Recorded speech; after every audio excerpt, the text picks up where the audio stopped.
नमस्कार मित्रांनो, साबुजांच्या ब्लॉगिंग चॅनलमध्ये तुमचं स्वागत आहे. आपल्या चॅनल जर नवीन असाल तर खरं सबस्क्राईब करायला विसरू नका. तर मित्रांनो, आज आमच्या गावदेवीचा उत्सव आहे आणि आई आणि मी चाललेलो आहे देवीला नैवेद्य घेऊन. तर आता पहिल्यांदा गावदेवीच्या मंदिरात जाणार आहे आणि तिथून मर्याच्या मंदिरात जाणार आहे. तर आपल्या ब्लॉगमध्ये कंटिन्यू राहा.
ती आदिमाया, ती शक्ती तुमच्या आमच्या जीवनात सरस्वतीच्या रूपाने आली तेव्हा आम्हाला तिने जीवन कसं जगावं त्याची विद्या शिकवली.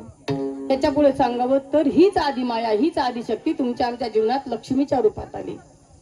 लक्ष्मीच्या रूपात जेव्हा आली तेव्हा तिनं काय केलं? तुम्हा आम्हाला धनदान दिलं. काही माणसं म्हणतात की आमच्या जीवनात लक्ष्मी आलीच नाही, पण लक्ष्मी जर आपल्या जीवनात आली नसती ना तर हे सगळं काही वैभव आपल्याला मिळालेलं आहे ना ते मिळालं नसतं. मग ती लक्ष्मी तुमच्या आमच्या जीवनात आली म्हणून आपल्या जवळ सगळं काही आहे. मग आपल्या अंगावर असणारे कपडे असतील, हातात असणारा मोबाईल असेल, पायात असणारे चप्पल असतील, अंगावर असणारे दागिने असतील, सगळं काही आपल्याला मिळालंय. पण कशामुळे? ती लक्ष्मी माता तुमच्या आमच्या जीवनात आली, तिने धनदान दिलं म्हणून सगळं काही आम्हाला प्राप्त झालं. त्याच्याही पलीकडे सांगा म्हणा तर हीच आदिमाया, हीच आदिशक्ती तुमच्या आमच्या जीवनात अन्नपूर्णेच्या रूपात आली. आणि जेव्हा त्या अन्नपूर्णेच्या रूपाने आली ना तेव्हा त्या देवीनं तुमच्या आमच्या पोटाची आग शांत केली, तुमच्या आमची भूक शांत केली. त्याच्याही पलीकडे सांगलं म्हणा तर ही आदिमाया, ही आदिशक्ती, ग्रामदेवता, गावदेवी तुमच्या आमच्या जीवनात आली. कधी? जेव्हा एखादे संकट तुमच्या आमच्यावर आले ना, जेव्हा एखादी रोगराई तुमच्या आमच्यावर आली ना तेव्हा तीच आदिमाया, हीच आदिशक्ती रेणुकीच्या रूपात तुमच्या आमच्या जीवनात आली. आणि असं सांगावंसं वाटेल की तुम्ही आदिमायेला, आदिशक्तीला शरण गेलो आहोत म्हणून त्या देवीनं तुमचं आमचं संकटापासून मुक्तता सुटका केलेली आहे. बरे झाले शरण गेलो, उग गेलो संकट. अन्यथा कोरोनासारखी महामारी आली होती की नाही? किती मोठे संकट होते. तुमच्या आमची जीवन जगण्याची इच्छा राहिली होती का? जीवन आपल्याला वाटत होतं की आपण पुढच्या वर्षी असू का? कोणाला कोणाची गॅरंटी नव्हती.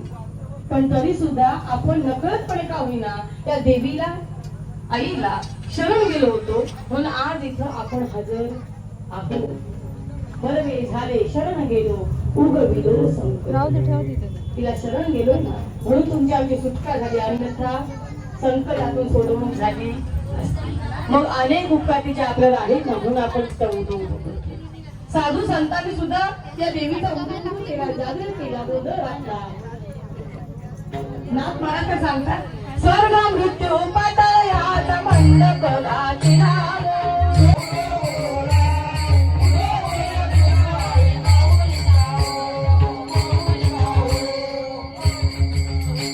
संतांनी वर्णन करून सांगत जागर घालावा, गोंधळ घालावा.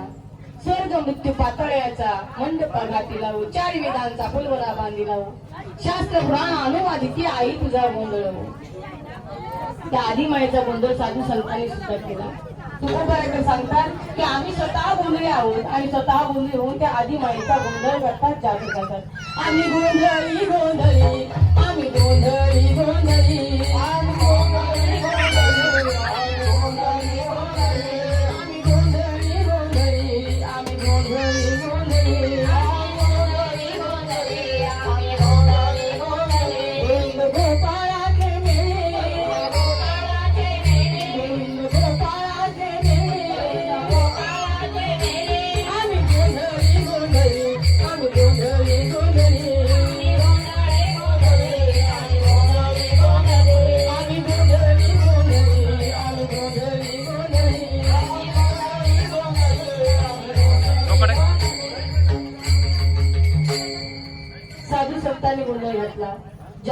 उदो उदो केलं. म्हणून तुम्ही आम्ही सुद्धा आता देवीचा उत्सव करतोय, जागर करतोय, उदो उदो करतोय, जागर करतोय.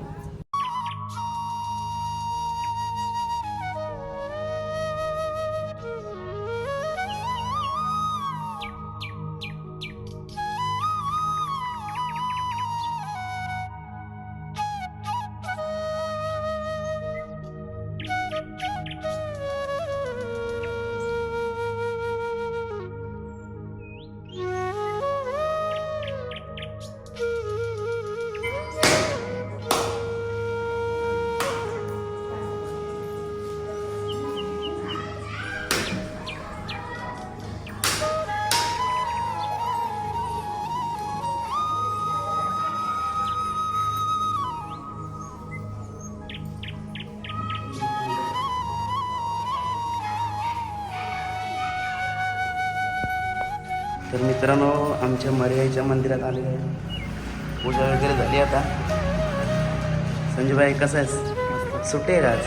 मजा आहे आज. आता जेवायला चल तिकडं.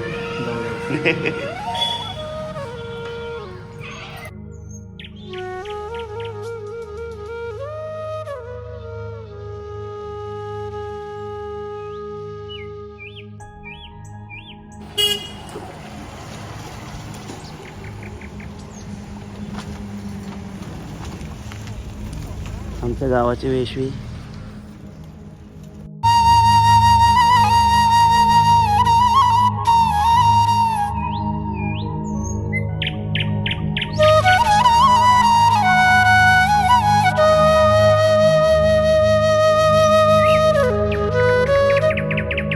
आपण गावदेवी मंदिरात जाऊया परत.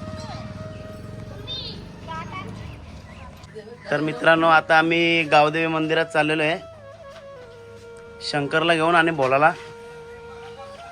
तर बघा, हे आमचा शंकर आणि या बोलाच्या बालद्या. शंकरच्या पण आहेत का? नाही नाही, मी बोलाच्याच बघतोय. बालद्या बोला आहे. या शंकर जुना आहे. जुना तुला काय येतं? यंदाच्या बालद्या बघा. हा, तू काय बोलतं शंकर बद्दल? शंकराबद्दल बोला जरा कमी त्याच्याबद्दल. हा, आणि बोलाबद्दल? बोलाबद्दल तो भारीच आहे. बोला तू पाय करून दाखव बघ. आता हिंमत येतं मारेल. आई शपथ, एक नंबर आहे भाई. हा, एक नंबर भाई. आशीर्वाद देवा होता तुला तो. तर मित्रांनो बघा, बोलायला पण सजवले मस्त. आता आम्ही चाललो देवीजवळ. हाय. तर आता मंदिरात आम्ही निघालेलो. हाय. या बायलाचं नाव काय? किशो काय काय याचं नाव काय? बोला का? तर आता बोलायला आपण येऊ. चला. माहिती आहे का बोला आवडतं का तुला? हा, शर्यत बघतोय कधी? हा, किती किती बालद्या मारल्या? अरे इकडं बा, असं या बघ ना, असं बोलायचा.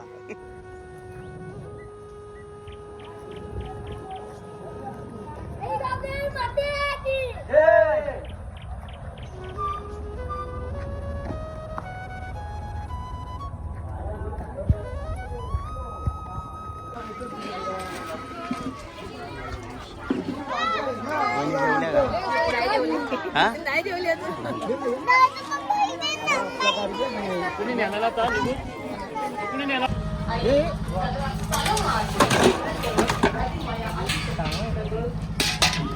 प्रीत का छास.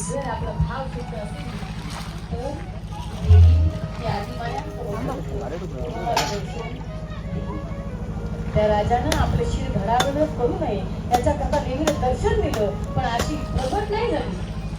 नंतर देवीनं कापडच दिलं त्या देवीनं राजाला दर्शन. आणि महाराजाजवळ आला. जिलाबी बाय, तुला भारी काम भेटले रे. टेस्ट करू का? नको रे, जास्त गोड झालं तर मी.